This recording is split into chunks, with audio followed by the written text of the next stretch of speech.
میں نے کہا واقعہ کیا ہوا؟ کہنے لگا حضرت اللہ نے مجھے دولت دی، مال دیا، زمینیں دی تو میں عیاش ہو گیا۔ امام مالک بن دینار رحمت اللہ علیہ فرماتے ہیں مجھ سے کہنے لگا پیسے آئے تو میں عیاش ہو گیا۔ رمضان کا مہینہ تھا، عصر کے بعد میری اماں افطاری کی تیاری کر رہی تھی، میں گیا، میں نے کہا شراب پی ہوئی، اماں روٹی دے، تو اماں کہنے لگی شرم کر، شرم کر، روزہ رکھا نہیں تو جنہوں نے رکھا ہے ان کا تو خیال کر۔ کہتے اماں کی بات کا مجھے غصہ لگا، میں کہا کرتا ہوں بد نصیب ہے وہ بیٹا جس کا باپ اس سے بات کرتے ہوئے ڈرتا ہے کہ پتہ نہیں کہاں سے بولے گا۔ بد نصیب نہیں وہ بیٹا جس کی ماں اس سے بات کرتے ہوئے سہم جاتی ہے کہ پتہ نہیں کون سی بولی بولے گا۔ بد نصیب نہیں کہ ماں باپ بھی جس سے کھول کے بات نہ کر سکے۔ حضرت مالک بن دینار سے کہنے لگا اماں نے جب کہا نا شرم کر تو مجھے غصہ آیا، میں نے ماں کو تھپڑ مارا اور میری ماں جلتے ہوئے تندور میں گری۔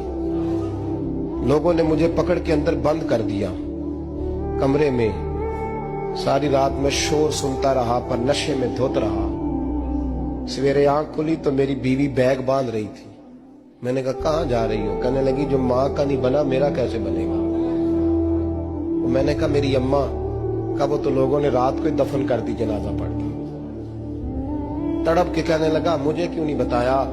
تو کہتے ہیں لوگ کہنے لگے تیری مرتی ہوئی ماں کہہ گئی تھی اسے میرا منہ نہ دیکھنے دینا، میرے جنازے کے قریب نہ آئے۔ حضرت مالک بن دینار فرماتے ہیں جب اس نے یہ بات سنائی تو میں نے بھی اس کے منہ پہ تھپڑ مارا۔ میں نے کہا تو اسی قابل ہے۔ کہتے ہیں وہ رونے لگا، حضور دعا کرے اللہ مجھ سے راضی ہو جائے۔ کہنے لگا جب ماں کی انتقال کی خبر ملی تو میں نے کلاڑی لے کے وہ ہاتھ کاٹ دیا جس سے ماں کو مارا تھا۔ میں نے ساری جائیدادیں خیرات کر دی۔ 24 سال ہو گئے، 24 سال ساری رات نماز پڑھتا ہوں، روزہ رکھتا ہوں، حج کرتا ہوں، پر ہر سال کوئی آ کے کہتا ہے جا دوڑ جا تیرا کوئی نہیں قبول ہوا۔ حضور دعا کرے مالک راضی ہو جائے۔ فرماتے میں تھپڑ مار کے آ گیا، میں نے کہا تجھ سے راضی ہو جائے اتنے ظالم سے؟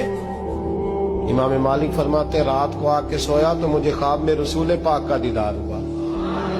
تو نبی پاک علیہ السلام نے فرمایا مالک تو اسے مایوس کیوں کر آیا ہے؟ اللہ تو بڑا مہربان ہے۔ کہا حضور ماں کے نافرمان کو معافی کیسے ملے گی؟ تو امام مالک فرمانے لگے نبی کریم نے فرمایا جا اسے جا کے بتا دے تجھے قیامت میں تیری ماں کی وجہ سے بخش دیا جائے گا۔ کہا حضور اماں کی وجہ سے کس طرح؟ تو محبوب فرمانے لگے اس کی ماں قیامت میں اس کے خلاف مقدمہ دائر کرے گی رب کریم کی عدالت میں، اے اللہ میں نے 9 ماہ پیٹ میں رکھا، درد سہ کے اسے جنا، جگر کا خون